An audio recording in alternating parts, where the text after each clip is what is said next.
ఇది ఇవాల్టి Nifty chart అండి.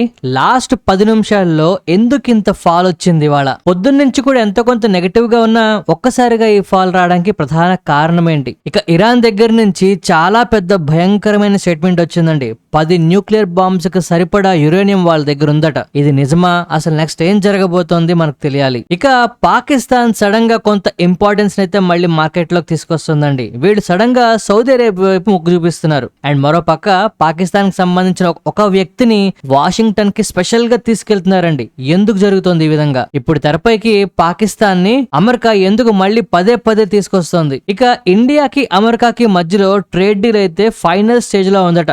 భూమి పుట్టక ముందు నుంచి ఇదే మాట చెప్తున్నారండి. కానీ ఇప్పుడు ఇక్కడ ఇంకో పెద్ద విషయం అయితే తెర మీదకి వస్తుంది. ఈ పెద్ద విషయం వల్ల అమెరికా మన ఇండియా మాట వినే పరిస్థితి వస్తుందా? ఒకవేళ గ్లోబల్ గా ఉన్న యుద్ధాలు కనుక తగ్గితే ఇండియాకి ఇది చాలా మంచి అవకాశంగా మారబోతోందా? ఓ పక్క ప్రపంచమంతా కూడా ఇరాన్ కి అమెరికాకి మధ్యలో డీల్ చివరి స్టేజ్ లోకి వస్తోంది అని చెప్పి కొంతవరకు పాజిటివ్ హోప్స్ తో ఉన్నారండి. మార్కెట్ లో కూడా ఓ పక్క అటాక్స్ జరిగిపోతున్న రికవరీ వస్తుంది. కానీ కంప్లీట్ గా పరిస్థితులు చేజారిపోతున్నాయి అంటూ డైరెక్ట్ గా ట్రంప్ నే నిలదీసి మాట్లాడే ప్రయత్నం అమెరికా ప్రజలు చేయబోతున్నారా? ఇక ఈ రోజు మొత్తానికి ఒక ఇంపార్టెంట్ విషయం ఏంటి అంటే స్ట్రైట్ ఆఫ్ హోర్ముజ్ లో కంప్లీట్ గా షిప్స్ నడవడానికి రీఓపెన్ జరగడానికి డీల్ నిజంగా వస్తుందా? ఎందుకంటే యుఎస్ ఇరాన్ ప్రపోజ్డ్ ఫ్రేమ్వర్క్ అనేది దానికి సంబంధించి కీ డీటెయిల్స్ లీక్ అయ్యాయట. ఇందులో ఏమున్నాయి? ఇలాంటి విషయాలన్నీ మాట్లాడుకుంటూ మార్కెట్ లో చాలా స్టాక్స్ కి సంబంధించి అప్డేట్స్ ఉన్నాయండి. ఓరియానా పవర్ దగ్గర నుంచి ప్రతి స్టాక్ గురించి డీటెయిల్డ్ గా మాట్లాడదాం. అయితే వీడియోలోకి వెళ్లే ముందు నేను అడిగే ఒక్క ప్రశ్నకు ఆన్సర్ చేయండి. ఒక కంపెనీ మేము 10 రెట్లు పెరుగుతాము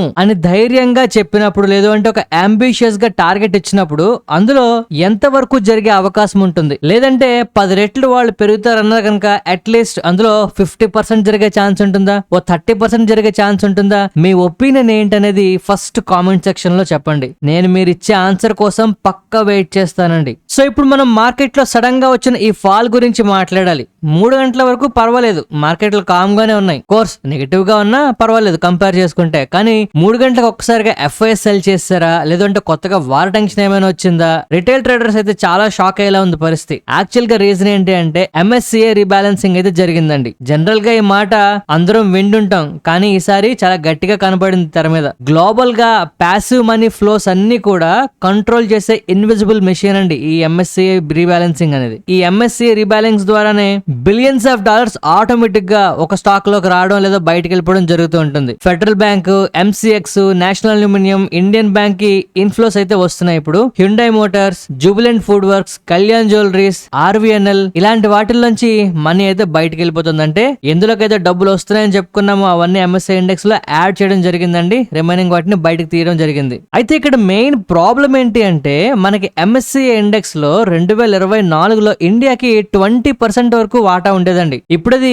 11.2% కి అయితే పడిపోయింది. అంటే ఇంతవరకు కూడా ఇండియాకి తిరుగులేదు, చాలా బాగా పెరుగుతున్న ఎకానమీ ఇలాగ మాట్లాడుకుంటున్నాం కదా. మరి సడన్ గా 20% వెయిటేజ్ నుంచి 11% వెయిటేజ్ కి పడిపోయింది అంటే దాని అర్థం ఏంటండి? ఇక్కడే మార్కెట్ లో భయాలు మరి కాస్త ఎక్కువ అవుతున్నాయి అనమాట. సో అంటే ఇవాళ మార్కెట్ లో మీరు డైలీ చార్ట్ చూస్తే ఎస్పెషల్లీ ఇక్కడ కనిపించిన ఈ పెద్ద ఓ క్యాండిల్ ఫామ్ అయింది కదండి, ఇది ఎంత దారుణంగా బయటికి వెళ్ళిపోతుందో మనీ మనం అర్థం చేసుకోవడం ఒక సింబల్ అనమాట. ఇక నెక్స్ట్ మనం మాట్లాడుకునేది ఇరాన్ దగ్గర 10 న్యూక్లియర్ బాంబ్స్ కి సరిపడా యురేనియం ఉందట. అసలు ఈ హెడ్లైన్ వింటేనే గుండెలో రాళ్లు పడుతున్నాయి. అండ్ ఇంతకన్నా పెద్ద విషయం ఇంకోటి ఉంది. అదేంటంటే ప్రపంచం అంతా కూడా straight of Hormuz, missiles, oil ఇలాగా కొన్ని టాపిక్స్ గురించి కాన్సన్ట్రేట్ చేస్తున్నాయండి. కానీ రియల్ టెన్షన్ ఇప్పుడు క్వైట్ గా యురేనియం పక్కైతే వెళ్ళిపోతుంది. అండ్ ఇప్పుడు ఇరాన్ దగ్గర ఉన్న వెపన్ గ్రేడ్ యురేనియం ఏదైతే ఉందో దీని గురించి అమెరికా ఎప్పటి నుంచో చెప్తుందండి. ఈ హెడ్లైన్ పెద్ద విషయమేం కాదు, ఎందుకంటే కొత్తగా ఇప్పుడు సడన్ గా మాటలు వచ్చేసరికి అమ్మో ఇరాన్ దగ్గర ఉన్నదా 10 బాంబులకు సరిపడా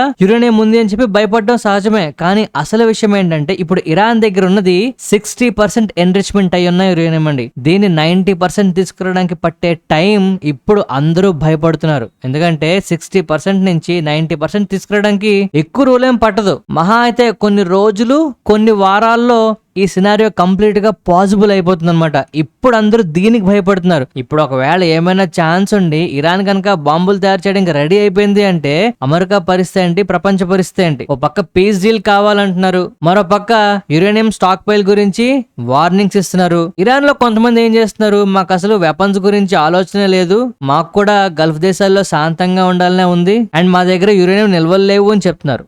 మరికొందరు ఏం చేస్తున్నారు, మా దగ్గర ఇంత ఉంది, మేము ఇంత తయారు చేస్తాము, మీరు గానీ మమ్మల్ని ఇంకా ఇబ్బంది పెడితే మేము నిజంగానే అణుబాంబులు చేస్తామని బెదిరిస్తున్నారు. సో ఇక్కడ ఖచ్చితంగా అమెరికా అటు వార్ కి ఇటు కాంప్రమైజ్ కి మధ్యలో ఊపిరాడకుండా కొట్టుమిట్టాడే పరిస్థితి ఉందండి. సో ఇప్పుడు మీరు చూడండి, కావాలంటే మార్కెట్ లో ఒక్కసారిగా సీజ్ ఫైర్ కి సంబంధించి మాట్లాడడం, హోర్ముజ్ కు రీఓపెనింగ్ చేస్తామనడం, శాంక్షన్స్ రిలీఫ్ చేస్తామనడం, పాకిస్తాన్ తెర మీదకి తీసుకురావడం అన్ని స్పీడ్ గా అమెరికా చేసేస్తుంది. కారణం ఏంటి అంటే ఇరాన్ ఒక డెడ్ లైన్ అయితే విధించింది అండ్ ఒక రెడ్ లైన్ కూడా క్రాస్ చేయడానికి రెడీ అవుతామని చెప్పింది. సో ఇప్పుడు మిడిల్ ఈస్ట్ తాలూకా పవర్ ని బ్యాలెన్స్ చేయాలి, పర్మనెంట్ గా అవ్వాలి అంటే ఖచ్చితంగా ఇరాన్ ని సాటిస్ఫై చేయాలేమో అనే పరిస్థితి అమెరికాకు వచ్చేసిందండి. అయితే ఇందాక మనం చెప్పుకున్నట్టు ఇప్పుడు పాకిస్తాన్ ని ఎందుకు ఇంతలాగా తెర మీదకి తెస్తున్నారు అంటే రెండు విషయాలు ఉన్నాయి. ఒకటి, సౌదీ అరేబియాకి సపోర్ట్ గా పాకిస్తాన్ అయితే వెళ్తుందండి. అటు అమెరికా గానీ ఇటు ఇరాన్ గానీ పాకిస్తాన్ ని అండ్ వాళ్ళ తాలూకా దౌత్యం మీద నమ్మకం లేదని చెప్తూనే మళ్ళీ వాళ్ళని పదే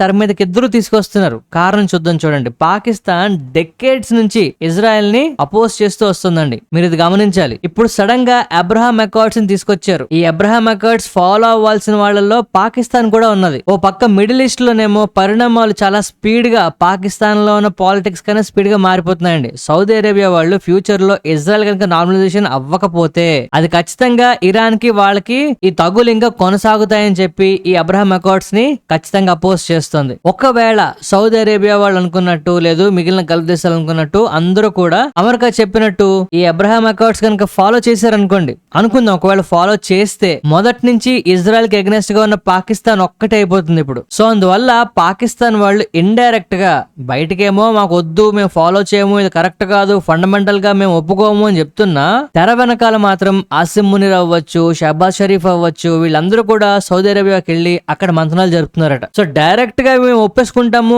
మేము ఓకే అంటే బ్యాక్ లాష్ వచ్చేస్తుందండి. అందరూ కూడా వెక్కిరిస్తారా మీరు ఒప్పుకుంటారా దీనికని అని చెప్పి. ఒకవేళ ఒప్పుకోకపోతే యుఎస్ కి గల్ఫ్ కి ఏదైతే ఇప్పుడు రిలేషన్స్ ఉన్నాయో అందులో ప్రధాన పాత్ర పోషిస్తున్నారు కదా, అందరి దగ్గర అప్పులు దండుకోవడానికి పరిస్థితులు అయితే ఉన్నాయి కదా, ఆ పరిస్థితులకి దూరం అయిపోతారు. అప్పులకి పొట్టో అమెరికాకి ఎగ్నెస్ట్ అయిపోతారు, గల్ఫ్ దేశాలకి ఎగ్నెస్ట్ అయిపోతారు. సో అందుకు ఏం చేస్తున్నారు, ఫస్ట్ సౌదీ అరేబియాకి వెళ్ళి అక్కడ వాళ్ళని ఎలాగోలా ఒప్పించి వాళ్ళు ఒప్పుకుంటే మేము ఒప్పుకుంటాం అంటున్నారు అనమాట. అంటే ఇక్కడ పాకిస్తాన్ ఇండైరెక్ట్ గా వెనకాల గోతులు తవ్వుతోంది అందరికీను. అండ్ ఈ టైంలో పాకిస్తాన్ నుంచి ఒక పర్టికులర్ వ్యక్తిని మాత్రం అమెరికా దగ్గరుండి తీసుకెళ్తుంది, వాషింగ్టన్ పిలిచి మీటింగ్ పెడుతుందట. మార్క్ రూబియో గారితో డైరెక్ట్ గా మాట్లాడాల్సిన సిచ్యువేషన్ క్రియేట్ చేస్తుంది. ఇషాక్ డార్ అని చెప్పి ఒక మనిషి ఉన్నాడండి. ఈయన పాకిస్తాన్ లో ఒక ప్రధాన పొజిషన్ లో ఉన్నారని చెప్పుకోవచ్చు ప్రస్తుతానికైతే.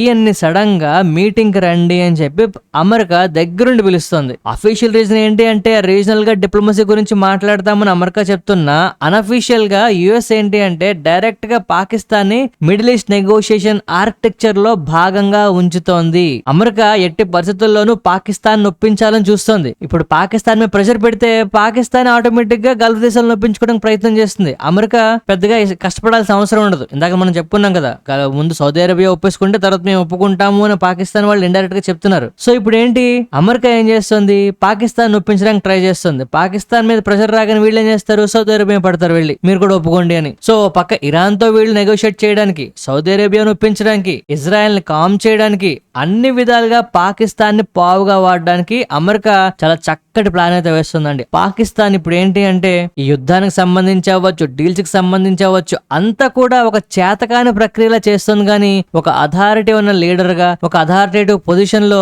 పాకిస్తాన్ చెయ్యలేకపోతుంది. ఇది ప్రధాన సమస్య అండి. దీని వల్లే మనకి ఫర్దర్ గా ఈ పీస్ డీల్ అవ్వచ్చు, సీజ్ ఫైర్ అవ్వచ్చు ఇంకా లేట్ అవుతున్నాయి. మీరు గమనించారో లేదో, ఇరాన్ కి అమెరికాకి మధ్యలో ఈ పీస్ డీల్ ఇది ఫైనల్ స్ట్రెచ్ లో ఉన్నది అని చెప్పి ఎప్పటి నుంచి న్యూస్ వింటున్నామండి. ఏవో ఒక 2-3 విషయాల్లోనూ డిస్ప్యూట్ డిస్ప్యూట్ నడుస్తుందని వింటున్నాం. ఎప్పటి నుంచో ఇవే జరుగుతున్నాయి. వీటిల్లో కంప్లీట్ గా ఎవరిని ఒప్పించలేని పాకిస్తాన్ అక్కర్లేని పరిస్థితులు అయితే క్రియేట్ చేస్తుందండి వీళ్ళ చేతకంతనం వల్ల. అండ్ ఇక్కడ మరొక ఇంపార్టెంట్ టాపిక్ ని కూడా తెరమేకి తీసుకొస్తున్నారండి. సో ఇట్లా కనుక next few weeks or months లో సైన్ అయ్యే ఛాన్స్ ఉంది అని చెప్పి మార్కెట్ లో మళ్ళీ న్యూస్ రావడం ఏంటంటే మన మార్కెట్లు అంటే ఇన్ ద సెన్స్ గ్లోబల్ మార్కెట్లు మళ్ళీ నెగిటివ్ గా ఉన్న వల్ల పాజిటివ్ గా రియాక్ట్ అయ్యాయి. కాకపోతే ఇప్పటికీ కూడా క్లారిటీ లేదు. ఈ క్లారిటీ లేకపోవడం మార్కెట్లకి నచ్చదండి. ఇక మనకంటూ ఒక పాజిటివ్ విషయం ఏదైనా ఉంది అంటే ఇండియాకి యుఎస్ కి మధ్య జరుగుతున్న ట్రేడ్ డీల్ ఇప్పుడు అమెరికా మనకి చాలా పాజిటివ్ గా మాట్లాడుతుంది. ఏంటి అంటే బయటకు నార్మల్ గా ఎప్పుడు వచ్చే న్యూసే మనకు ట్రేడ్ డీల్ జరిగితే కొంచెం బిజినెస్ ఎక్కువ అవుతుందని. కానీ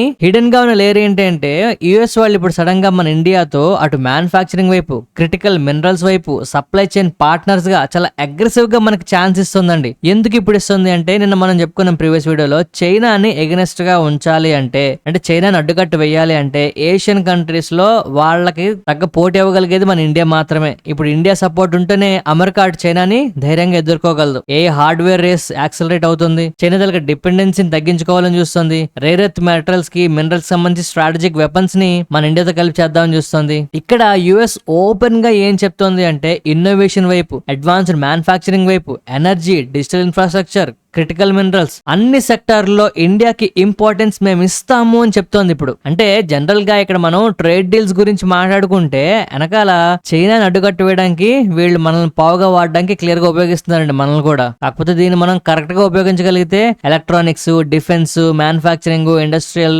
లాజిస్టిక్స్ ఇలాగా కొన్ని సెక్టార్లో మనకి లాంగ్ టర్మ్ బెనిఫిట్లు ఖచ్చితంగా వస్తాయండి. ఇది మనకున్న ఒక ఇంపార్టెంట్ విషయం. ఈ పాజిటివ్ న్యూస్ తో పాటు మరొక నెగిటివ్ న్యూస్ ఉందండి. ఆర్బీఐ వాళ్ళు కూడా ఒక మాట అయితే క్వైట్ గా వార్నింగ్ ఇస్తున్నారండి. ఏంటి అంటే ఎల్ నినో వస్తోంది, మనం జాగ్రత్తగా ఉండాలి అని చెప్తున్నారు. సో అన్ఈవెన్ మాన్సూన్ అవ్వచ్చు, అగ్రికల్చరల్ ఇంపాక్ట్ అవ్వచ్చు, ఫుడ్ ఇన్ఫ్లేషన్ అవ్వచ్చు, రూరల్ డిమాండ్ స్లో డౌన్ అవ్వచ్చు, ఇవన్నీ జరగడానికి అవకాశం ఉందట నెక్స్ట్ వచ్చే ఎల్ నినో వల్ల. సో వీక్ మాన్సూన్ రావడం వల్ల, ఆయిల్ రైజ్ అవుతుండడం వల్ల, రూపీ మీద ప్రెషర్ ఉండడం వల్ల ఆర్బీఐ వడ్డీ రేట్లు తగ్గించడానికి ఇంకా టైం పట్టొచ్చు. ఇది ఖచ్చితంగా మార్కెట్ కి కొంతవరకు నెగిటివ్ విషయం అవుతుందండి. సో ఇప్పుడు మొత్తం స్టోరీస్ అన్ని కనుక మనం కనెక్ట్ చేసి ఇప్పుడు మాట్లాడుకున్నవన్నీ అమెరికా ఇరాన్ ఆపాలి. యురేనియం విషయంలో చాలా దగ్గరలో ఉందండి, 100% కి 99% కి రావడానికి. హొర్ముజ్ తాలూకా రీఓపెనింగ్ డెస్పరేట్లీ మనకు కావాలి. సౌదీ తాలూకా రీజనల్ పివోట్ చాలా ఇంపార్టెంట్ సిచ్యువేషన్ లో ఉంది.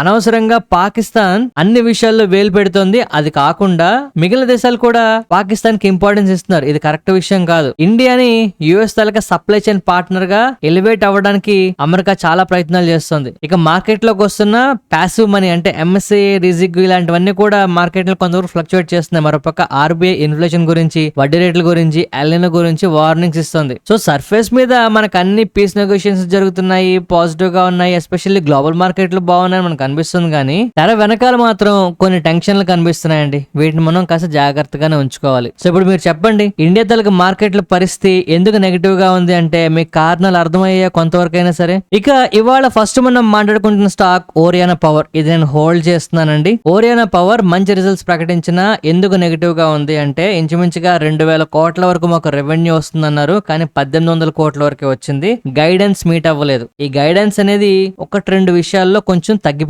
అందువల్ల ఈ స్టాక్ ఇవాళ నెగిటివ్ గా రియాక్ట్ అవుతుంది. ఇవాళ ఎవరైతే భయపడి సెల్ చేశారో వీళ్ళందరూ కూడా వీక్ హ్యాండ్స్ అన్నమాట. అంటే కంపెనీ గ్రోత్ ని చూడలేకపోతున్నారు. 100 రూపాయలు సంపాదిస్తాము అని చెప్పిన దగ్గర 85 రూపాయలు సంపాదించిన సాటిస్ఫాక్షన్ లేక బయటకు వెళ్ళిపోతున్నారండి. తప్పు కాదు, జనరల్ గా ఇలాగే చాలా కఠినంగా మార్కెట్ వ్యవహరిస్తుంది. కానీ ఓరియానా పవర్ లో ఇక్కడ మనం గమనించాల్సిన ఒక విషయం ఉందండి. రీసెంట్ గా హెచ్బిఎల్ ఇంజనీరింగ్ లో గానీ, లేదు అంటే నిన్న మొన్న యాక్సెస్ కేట్ టెక్నాలజీస్ లో గానీ, ఇవాళ ఓరియానా పవర్ లో గానీ సిమిలర్ కైండ్ ఆఫ్ సినారియో మనం చూస్తున్నాం.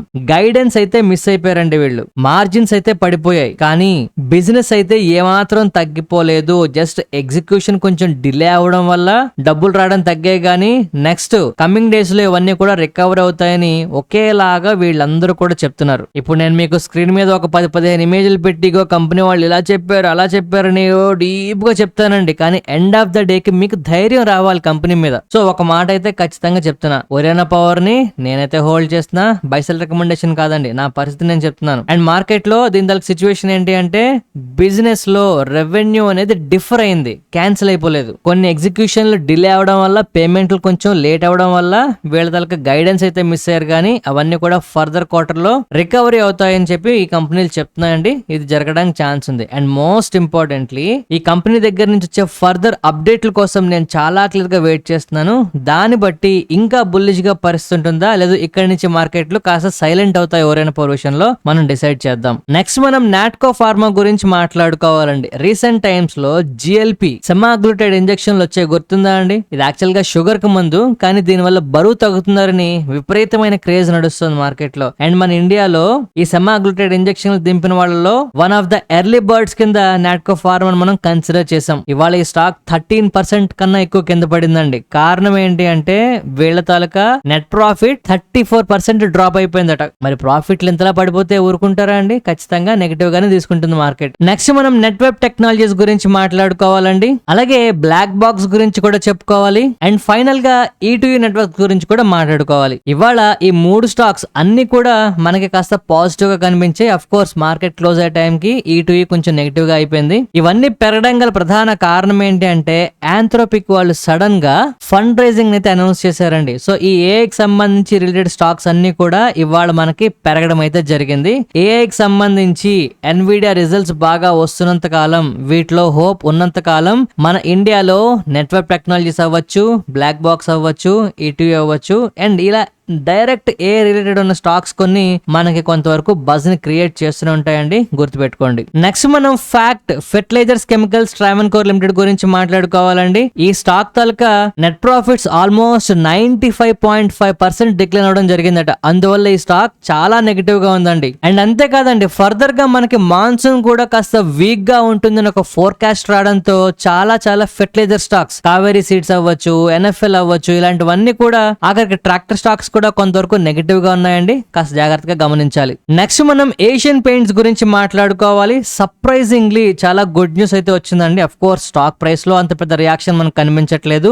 వీళ్ళ తలక net profits 69% year on year పెరగడం జరిగిందట. 23 రూపాయలు డివిడెండ్ కూడా ప్రకటించారండి. ఇది ఖచ్చితంగా కమింగ్ డేస్ లో కొంత బజ్ ని క్రియేట్ చేసిన స్టాక్ ప్రైస్ లో గమనించండి. నెక్స్ట్ మనం విప్రో గురించి మాట్లాడుకోవాలి. ఇప్పటి వరకు కూడా ఏఐకి సంబంధించి కొంత ఈ స్టాక్ వెనకబడింది, ఈ కంపెనీ కొంచెం వెనకబడింది అనేలాగా మాటలు వినిపించాయండి. బట్ ఇప్పుడు వీళ్ళకి కూడా ఏ డీల్ సంబంధించి న్యూస్లు అయితే వస్తున్నాయండి. అండ్ మోస్ట్ ఇంపార్టెంట్లీ ఏదో కంపెనీకి డీల్ వచ్చింది కొంత పాజిటివ్ ఉందని కాకుండా ఎంటైర్ ఐటీ సెక్టర్ గురించి నేను గడిచిన 3-4 వారాలుగా ఏం చెప్తున్నానండి, కాంట్రా బెట్టింగ్ అయితే చాలా ఎక్కువ జరుగుతోంది. పెద్ద డొమెస్టిక్ సంస్థలు, డొమెస్టిక్ ఇన్వెస్టర్లు అందరూ కూడా ఏఐలకు సంబంధించి ఇంతవరకు పడిపోయిన ఐటీ స్టాక్స్ కొంటున్నారు అని చెప్తూనే వస్తున్నాను. అండ్ ఇప్పుడు అది నిజమవబోతోందా అనే పరిస్థితులు కూడా కనిపిస్తున్నాయండి. ఏఐకి సంబంధించి వస్తున్న రిజల్ట్స్ అంత సానుకూలంగా లేవు అంటూ మైక్రోసాఫ్ట్ వాళ్ళు వాళ్ళ ఫండింగ్ తగ్గించడం కానీ, లైసెన్స్ క్యాన్సిల్ చేయడం కానీ ఇలాంటివి జరుగుతున్నాయి. సో ఇలాంటి న్యూస్ కనుక కొనసాగితే ఫర్దర్ గా ఐటీ స్టాక్స్ కొంతవరకు పెరిగే అవకాశం ఉందండి. ఖచ్చితంగా ఈ ఐటీ స్టాక్స్ ని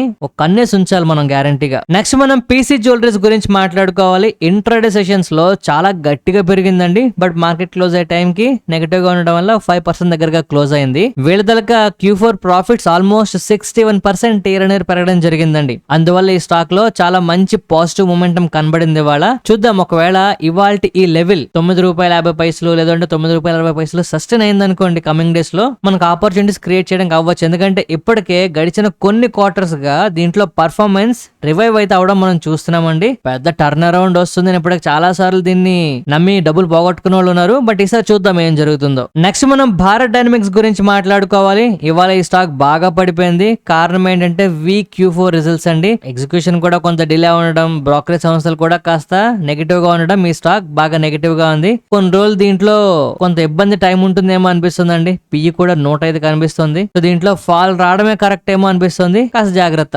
నెక్స్ట్ మనం మెజగాన్ డాక్ షిప్ బిల్డర్స్ గురించి మాట్లాడుకోవాలి.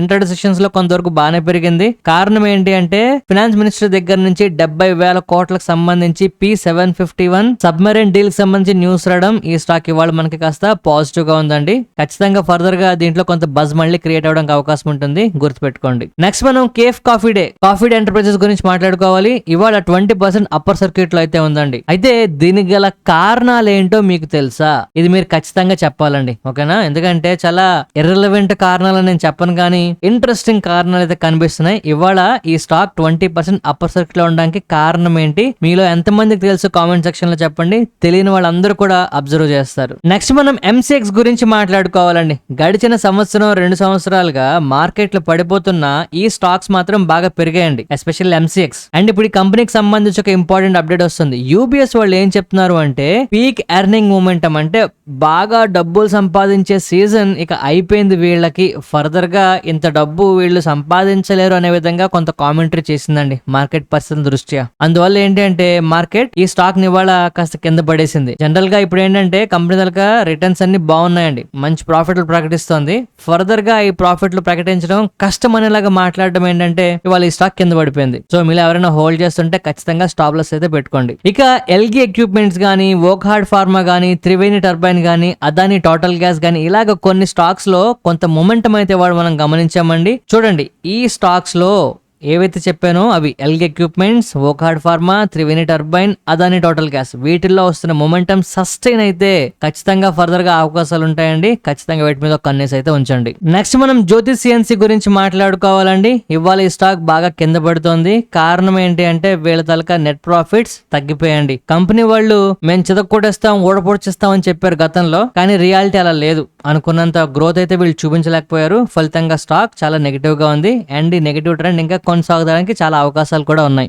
నెక్స్ట్ మనం హెచ్బిఎల్ ఇంజనీరింగ్ గురించి మాట్లాడుకోవాలండి. రీసెంట్ గా వచ్చిన రిజల్ట్స్ కొంత డిసప్పాయింట్ చేశాయి. బట్ కంపెనీ వాళ్ళు ఏంటి అంటే 2026 కన్నా 2027 చాలా బాగుంటుందని, బిజినెస్ లో కొంత లంపీనెస్ అయితే ఉంటుంది, కానీ ప్రాఫిట్ లో ఎస్పెషల్లీ కవచ్ లో ఖచ్చితంగా నెంబర్లు మేము చెప్పలేమని చెప్పి పర్వాలేదు అని చెప్పి మేనేజ్ చేస్తున్నారండి. కంపెనీ స్టాక్ ప్రైస్ కూడా రికవర్ అవుతుందని చెప్పలేం, కానీ ఖచ్చితంగా స్టేబుల్ గానే కనిపిస్తుంది. ఇప్పుడు వీళ్ళకి సడన్ గా ఒక పెద్ద ఆర్డర్ వచ్చిందండి. ఆల్మోస్ట్ 1700 కోట్ల worth of order with in 1.5 year లో కంప్లీట్ చేయాల్సింది అయితే ఉంటుంది. ఇది కూడా కవచ్ కి సంబంధించిందే. చిత్తరంజన్ లోకోమోటివ్ వర్క్స్ దగ్గర నుంచి రావడం జరిగింది. దీంట్లో భాగంగా సప్లై, ఇన్స్టాల్, టెస్టింగ్, కమిషనింగ్ ఇవన్నీ కూడా కవచ్ లోకోమోటివ్ ఎక్విప్మెంట్స్ కి సంబంధించి ఉంటుందండి. ఈ న్యూస్ వల్ల ఈ స్టాక్ కొంత బజ్ క్రియేట్ చేయాలి, బట్ మార్కెట్ లో పరిస్థితుల్లో కొంచెం సైలెంట్ గా ఉంది.